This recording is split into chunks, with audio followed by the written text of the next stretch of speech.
Good afternoon, everyone, and welcome to today's webinar on how to set up funds in Simple Fund 360. My name is Emily, and I'm part of the training team at BGL. You may already know us. We run live product training every month. And for this week, we are running a free series to learn about the different features and processes that are commonly used in Simple Fund 360. So I'll leave a link in our chat box if you wanted to register.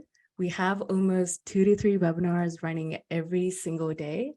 But if you can't make it, not to worry, these webinars will be recorded and uploaded in the BGL community, which you can always binge at a later point in time.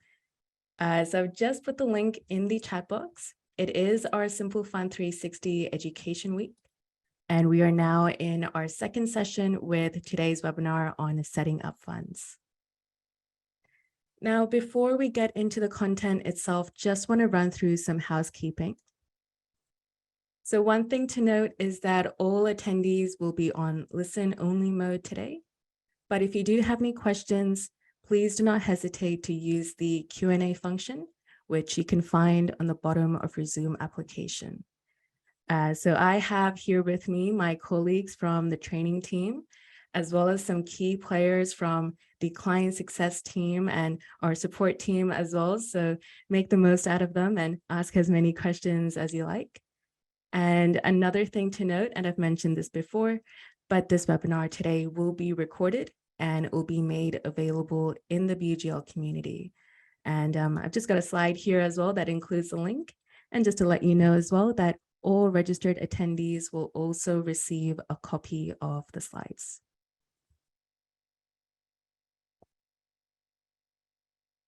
All right, so here is our agenda for today. So we'll be running through the process involved with setting up your funds, more specifically in entering in opening balances at financial year end. So this in itself will cover different topics such as how to set up member accounts and its balances, your investment history, and really the different ways you can import investment history using the features that are available to you in Simple Fund 360. We're also going to look at entering in operating statement items. And finally, we will update the ledger forward, which will allow us to proceed with current year processing. Now, before we proceed, just want to let you know that there are 3 main ways in adding a fund in Simple Fund 360, and it is dependent on your circumstances. So one, you could be moving from Simple Fund Desktop, and if that is the case, you'll be able to push across the full history of your fund into Simple Fund 360, and that is through what is called the fund migration process. So we have a help article on this. It is simply called How to Switch from Simple Fund Desktop to Simple Fund 360. And it details how you can go about proceeding with the migration independently or via the assistance of our client success team. So the client success team, they are a friendly bunch and they assist with data transitions onto BGL's cloud-based products and essentially looks after the onboarding experience. So if you need help with desktop migrations, would definitely recommend in logging in a support ticket and reaching out to our client success team, and you can do so where on the bottom of this article it does detail how you can go about doing that. And just to let you know as well, with desktop migrations, it is completely free. And once again, you'll be able to push across the full history of your fund. Now, the second method in setting up your fund is through a fund transfer. And this is where you're transferring funds between Simple Fund 360 licenses. So this would be a common scenario if you've just acquired a client and their previous accountant was using Simple Fund 360. So in this case, the previous accountant will be able to transfer the fund to your license. And this will also push across the full history. So we have a help article on this as well. It is simply called Fund Transfers, and it details how to import and export the fund between two different Simple Fund 360 subscriptions. And once again, with this process, it does push across the full history of your fund. Okay, so now with the third method, that is on opening balance conversions, and that's the method I'll be showing you today. So I'm assuming that this is the method that many of you will be dealing with. And what it is simply entering in the balances as at a financial year end. So not the full history, but simply just the balances as at year end based on the last audited financial statements, just so that we can proceed with current year processing in Simple Fund 360. So this would be useful if you switched from a third-party software provider, or you've just acquired a client and all they have with them is financial statements. You can then proceed with the opening balance method. So we have a help article on this as well, but I'll be guiding you through the process today. And I will also send a copy of the slides to all registered attendees after today's webinar, just so that you can easily access these links. Okay, so before proceeding to set up opening balances, there are a few things we need. So ideally, we'll need access to these financial statements here, just so that we have the balances as at year end. And with these statements, we definitely do recommend in having them finalized and audited with the latest tax return lodged. And this ensures that we're entering in accurate balances, and it'll avoid the need to make adjustments moving forward. So ideally, we'll need to have the statement of financial position, member statements, and operating statement. With the trial balance and general ledger, that will help determine the breakdown of accounts. And we'll also need our investment history. So this is usually found in the unrealized capital gains detailed report.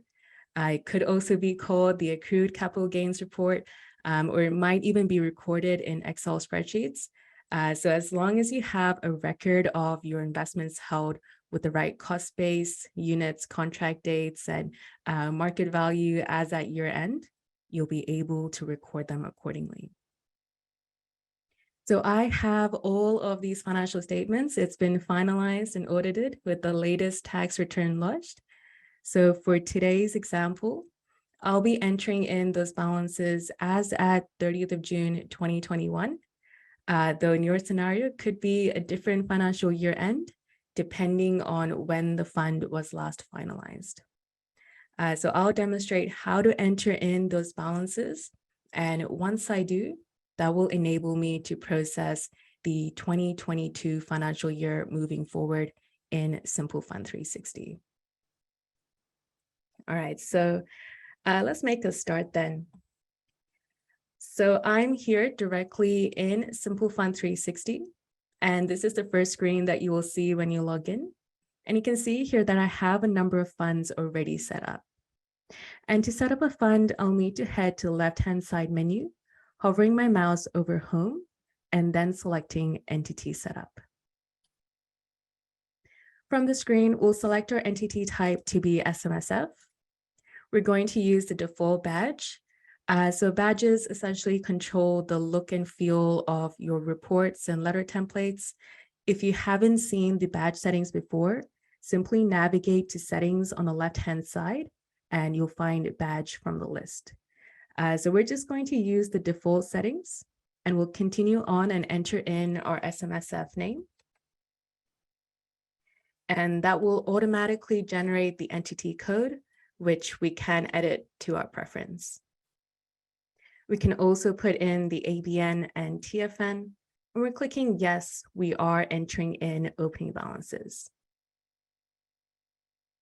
So the date formed for this fund is just going to be 14/06/1994. So that's what I have on hand. And that will populate the opening balance period. And we can edit that. So I'm just going to change that to be the 30th of June, 2021. So what we're doing here is we're entering in the balances as at 30th of June, 2021.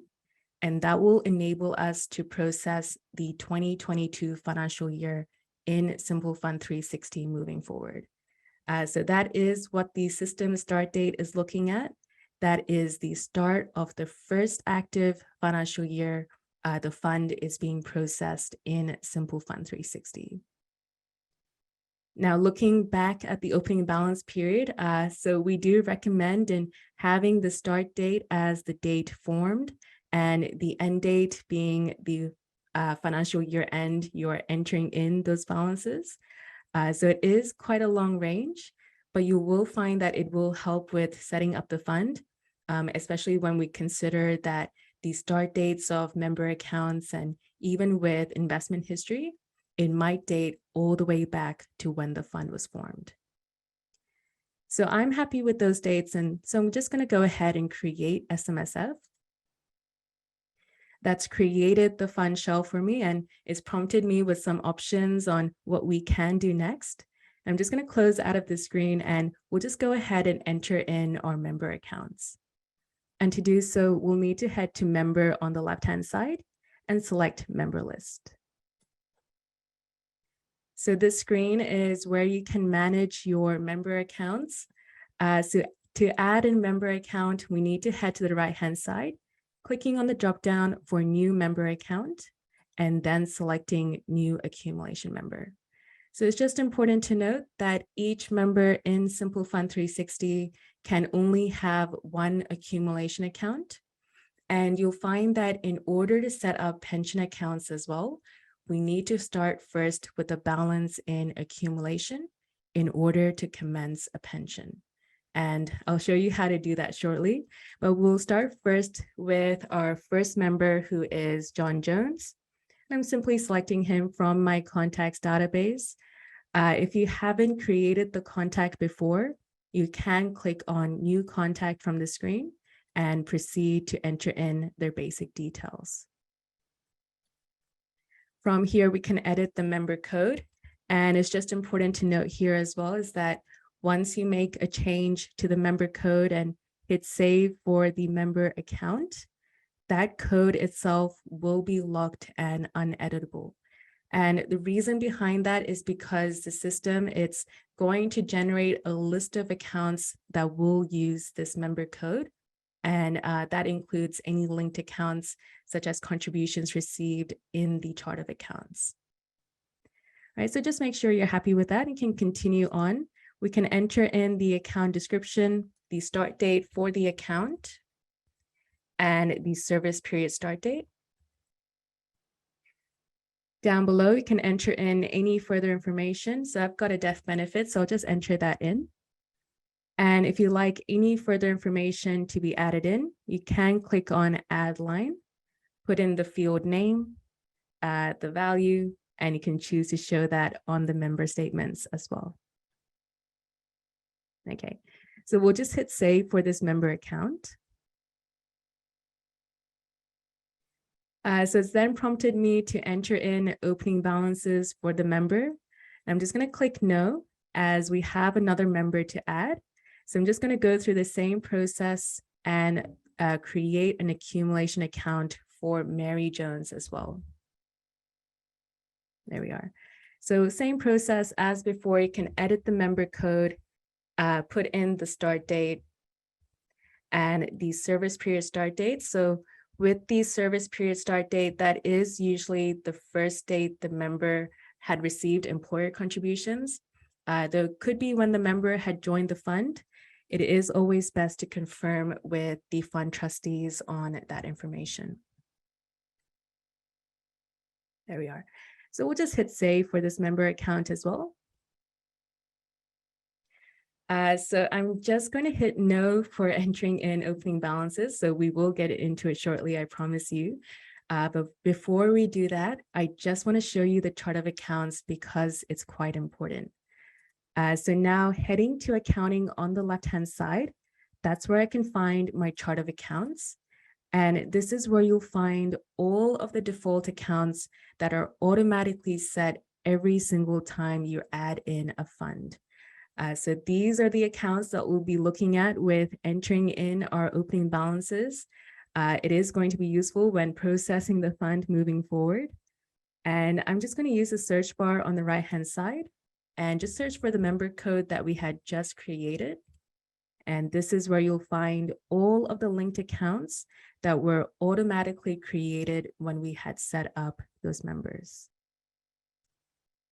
Okay, so let's now set up our member balances. And what we need for this process is the member statements. So I have that here with me on this particular slide. So what you're going to need is the balance as at year end, along with the preservation and tax components. Now you can see here that for John Jones, his account type is account-based pension, and I'll show you shortly on how we can commence that. But as mentioned before, we first need to start with a balance in accumulation in order to commence a pension account. So I'll show you how to do that now with entering in those balances.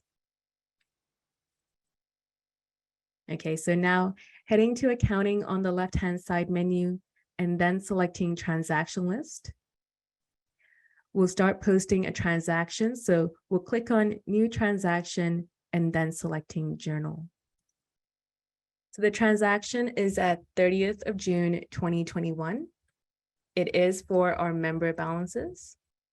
And the account is against 50010. So this is our opening balance account for our members, and we'll need to ensure we've selected the right sub account. So I'm just going to select John Jones, and in the credit field is where we can enter in the total benefit.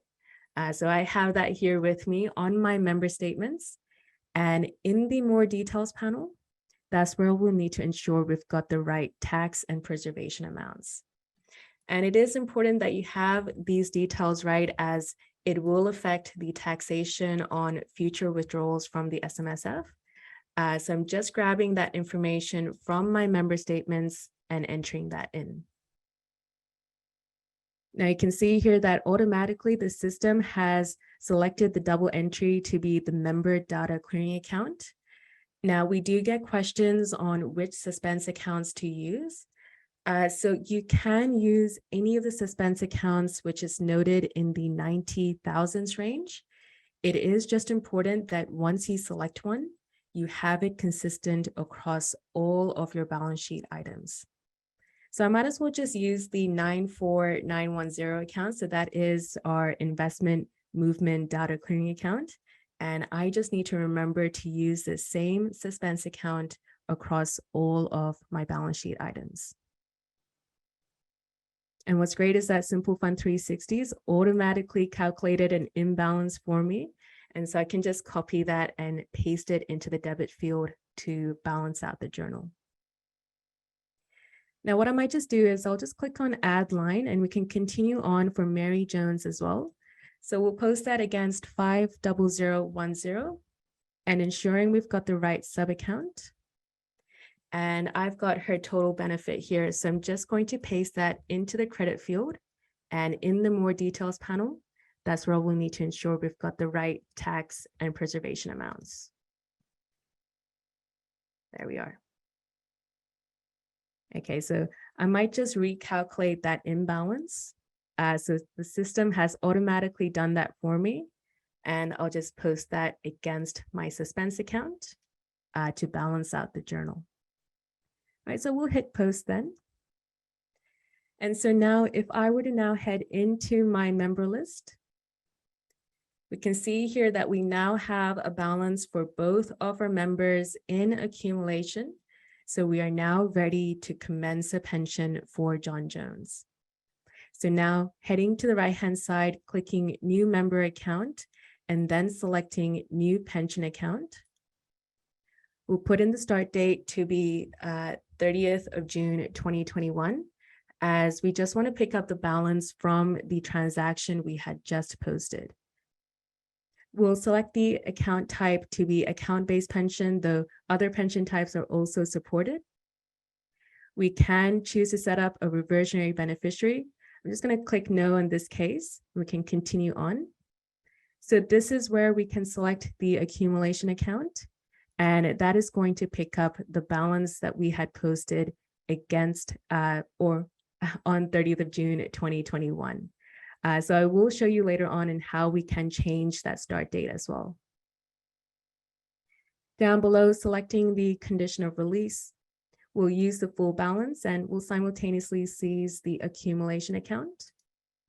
And we'll move the amounts to unrestricted, non-preserved, and we can edit those details on screen if we'd like.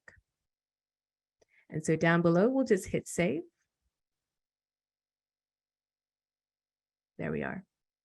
So now what I can do is I can go back into that pension account and we can change that start date if the pension had been started at an earlier point in time.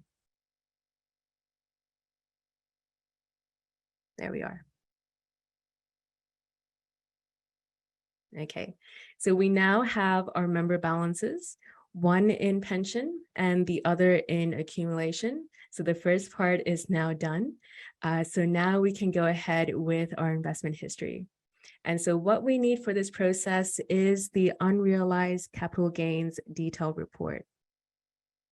It could be any other particular document, just as long as you have your investments held with the right contract date, units, and original cost of those investments. So if you have a property or depreciable assets, you will be recording them at its original cost.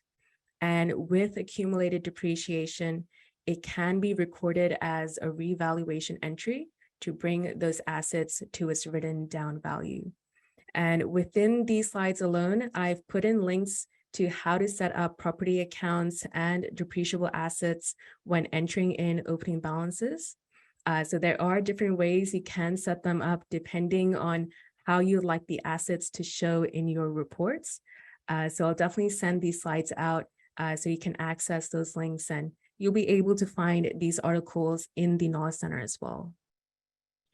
But for today's example, I have parcels in BHP, CBA, and the GPT group. So I'm going to record them now at cost. And in doing so, I'll show you the 3 different ways you can record your investment history. And with the GPT group in particular, I'll also demonstrate how to record prior year tax-free and tax-deferred amounts, just so that we have the right CGT cost base as at year end. Okay, so the first method is through a manual journal entry. And so we can now head back into Simple Fund 360, going into the transaction list and posting a new journal. So this is going to be as at 30th of June, 2021. It is for our investment history. And I'll just demonstrate for the CBA shares. So that is against 77600. Now, if you haven't created the account before, you can click on Add New Account and then select Investment. So from here, I'm just going to select the security. So that is CBA. And you can see here that automatically the program will recognize the investment code, and that's based on the embedded ASX feed in Simple Fund 360. And so what I can just do is hit save. It's filled in that field for my account. We can put in the units and the original cost. Now in the more details panel, that's where I'll need to ensure I've got the right contract date. Now that is quite important, as you do need to ensure that the purchase date is accurate for CGT purposes. Now you can also edit the settlement date. So that is mainly for recording purposes. So you can make that change as well.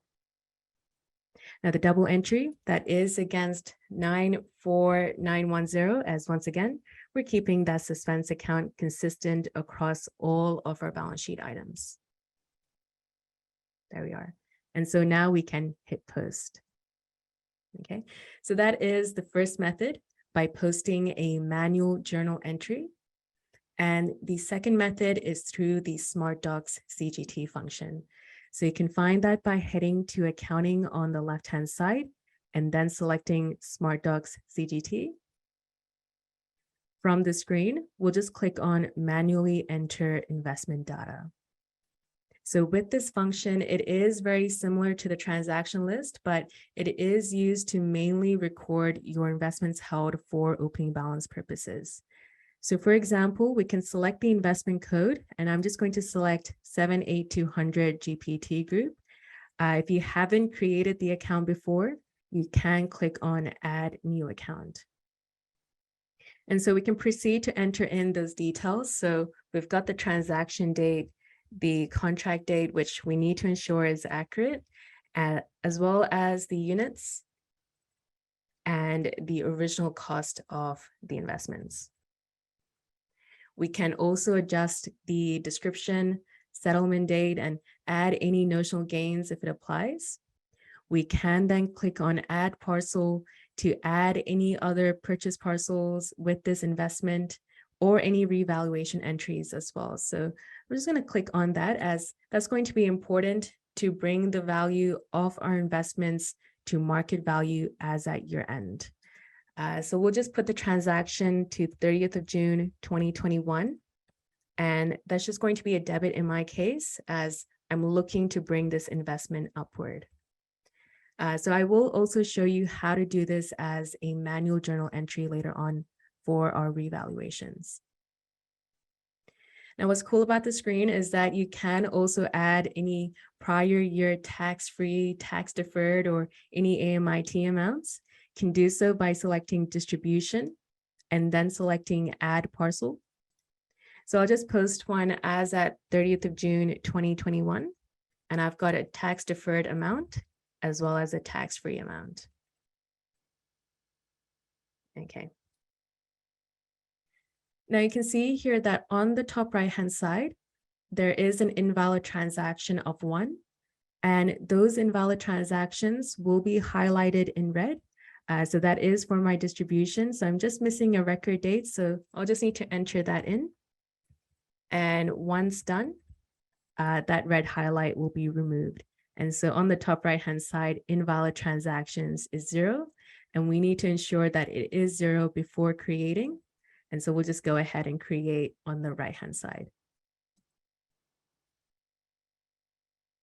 Okay, so the transactions are now created. We can now view them in my transaction list.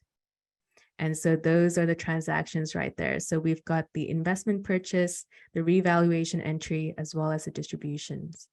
So with the function we had just used, you can add a multitude of different purchases, revaluations, or distribution records across your investments held, and that's done all in one screen. And once you are done, it will then be automatically imported to your ledger. Okay, so the third method in inputting your investment history is through SmartDocs CDT. But this time it is using the upload function. So this is probably the most exciting way to import your investment history. So this time, if you have these particular financial statements here, as noted by the respective provider, you'll actually be able to upload that particular document, and the system will recognize those investment partials and be able to upload them directly into your ledger. So I have the unrealized capital gains detail report from Simple Fund 360. And so what I can just do is I can click this plus icon here, locate my particular document, which I have within my folders, and we'll just hit confirm. So it's going to analyze that particular document. And there it is there. So you can see your document on the right-hand side. And on the left-hand side is actually recognize those investment purchases, so those individual line items, as well as the revaluation entry. So it's automatically calculated that based on the market value as per my report. It's also recognized the distribution as well, and we can go ahead and edit those details on screen. So we've already recorded the GPT group, so I'm just going to hit delete for that particular investment, as well as the CBA shares. And here we have the BHP group, which we haven't recorded yet. And we have the individual investment purchases, as well as the revaluation entry. And so what I can just do is on the top right-hand side, we can just hit create. and it's then imported those transactions for me. So we have those transactions there. So with the SmartDocs CDT function, definitely worth looking into for recording your investments held, especially if you have a large number of investments to record.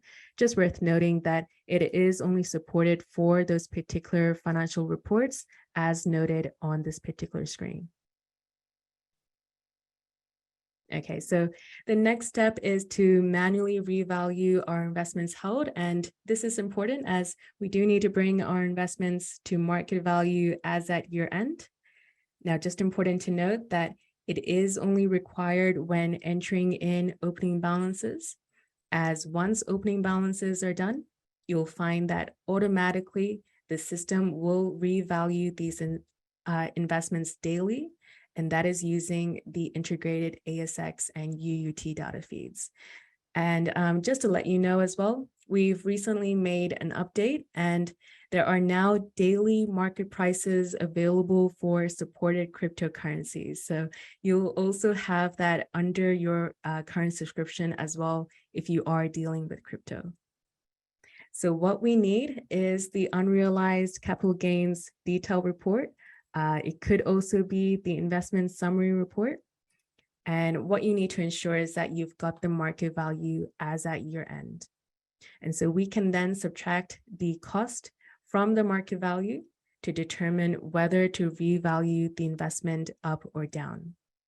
So this is what the table here is depicting. And you can see here that for all of my investments, they are to be revalued upwards. And so I'll just show you how to do this as a journal entry. So now heading back to our transaction list, I'm just going to post a new journal entry. And this is as at 30th of June, 2021. And it is for our revaluations. And I'm just going to post this for the CBA shares. So that's against 77,600. So if you remember our SmartDocs CDT function, it had already done that process for our other two securities. Now this is against 94910. So we are keeping that suspense account consistent.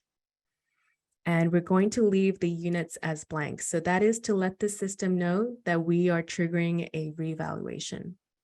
And that's just going to be a debit of 7,696. So we are revaluing this investment upward to bring it to market value as at 30th of June, 2021. So if we were instead bringing this investment downward, it would be a credit entry instead. Okay, so I'll just balance out this journal and we'll hit post. And that is our revaluations done. Okay, so we are almost done with our balance sheet items. So what we have done so far is we've recorded our investment history, including revaluing those investments to market value as at year end. We've recorded our member balances, and all we have left is a bank account and a liability, which is our income tax payable. And so now I'm just going to head back into the transaction list and we'll post a new journal. And this is for our remaining balance sheet items. And so bank accounts, they are posted to 60400. If you haven't created the account before, you can click on add new account and then select bank. So we can record the BSB and account number if we have those details. So that is going to be particularly important if you are looking to set up data feeds at a later point in time. But I'm just going to go ahead and enter in the bank code as well as the name. So upon hitting save, the system will then select that account for me and we can input the debit. So it is a positive balance. And we also have a liability. So that is against 85,000. It is my income tax payable. So that account, it is a default account within the chart of accounts. So you'll be able to select that. And that's just going to be a credit. So in the more details panel, you'll just need to ensure you've got the right financial year it relates to. And you can also input any SMSF supervisory levy or any under or over provision for income tax. And so the double entry, you already know this, this is against 94910. That is our investment movement data clearing account. Okay, so just balancing out the journal and hitting post. So we are now done with our balance sheet items. Okay, so now we have an operating statement. So this is completely optional unless you would like to have comparative data. So we won't spend too much time on this, but I would like to show you on how it is normally recorded. So just as an example, we have a net investment gain as well as an income tax expense. So just to show you how this looks like, we'll just post a new journal entry. This is as at 30th of June, 2021. It is for our operating statement items. And I have a net gain, so that is going to be against 24700 changes in market value of investments. So normally when you have any capital gain or losses or any increase or decrease in market value for the prior year, it will all be netted to the changes in market value of investments. So I have a net gain, so that's just going to be a credit. So net gains and any income is recorded as a credit. And I have an income tax expense as well. So that's against 48500. So that is a default account. And because it's an expense, that's just going to be a debit. Okay, now this time it is balanced out against 49000. So that is our profit and loss allocation account. So this is going to be the final figure in the operating statement. So you just need to ensure that with operating statement items, the double entry is balanced against this particular account. There we are. Okay, so we are now officially done with opening balances. So we are now ready to update the ledger forward. And to do so, we'll need to head to fund on the left-hand side menu and selecting fund details.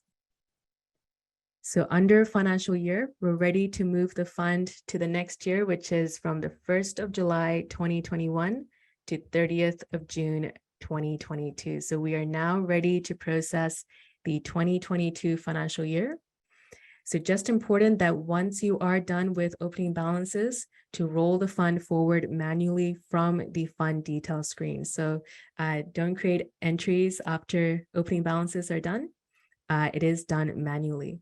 But after this process is done and moving forward, you will be finalizing your funds via the create entries process and rolling the fund forward from there. Okay, so as a final check, we can now look at our reports. So I've already prepared some in advance, so I'm just going to preview that on screen. And you can see here that we've got our statement of financial position. It is nicely balanced. All of the accountants, I'm sure, are cheering right now. Down below, we've got our operating statement as well, so you can find the comparative year data. And we've also got our member statements with those balances, as well as the unrealized capital gains report. So that details our investment history. Okay. So finally, just putting the cherry on top, I've just put together a slide on some additional tips in setting up your funds. So first on the list is that you can enter in prior year tax and capital losses. Now, this is only done during the first active financial year, and the information, it can be found in the latest tax return lodged. You may also be dealing with T-bar events, and if those events were previously lodged, you can record the historic events or simply just its opening balance in Simple Fund 360. You can also register your fund for SuperStream. So that is if you're expecting rollovers, release authorities, and contribution data. Bank and share data feeds are also available to automate some of the processing. So what's great is that within this week alone, we will be hosting webinars on T-bar, a SuperStream update, and how to import bank and share data feeds as well. So definitely register or keep an eye out for the recordings as well. And finally, you can set up a lodging party in Simple Fund 360 and authorize BGL with the ATO. And this is both important for electronic lodgements of the tax return. So if you are registered for this webinar, I will be sending these slides out with the help articles link to help you along the way. But if you are listening online, these are also found within the BGL Knowledge Center, so you can access them at any point in time. All right, so that brings us to the end of today's webinar. So I just want to thank you all for your time and patience as we went through the opening balance process today. If you have any questions, feel free to stick back and we will answer them now. Thank you all once again.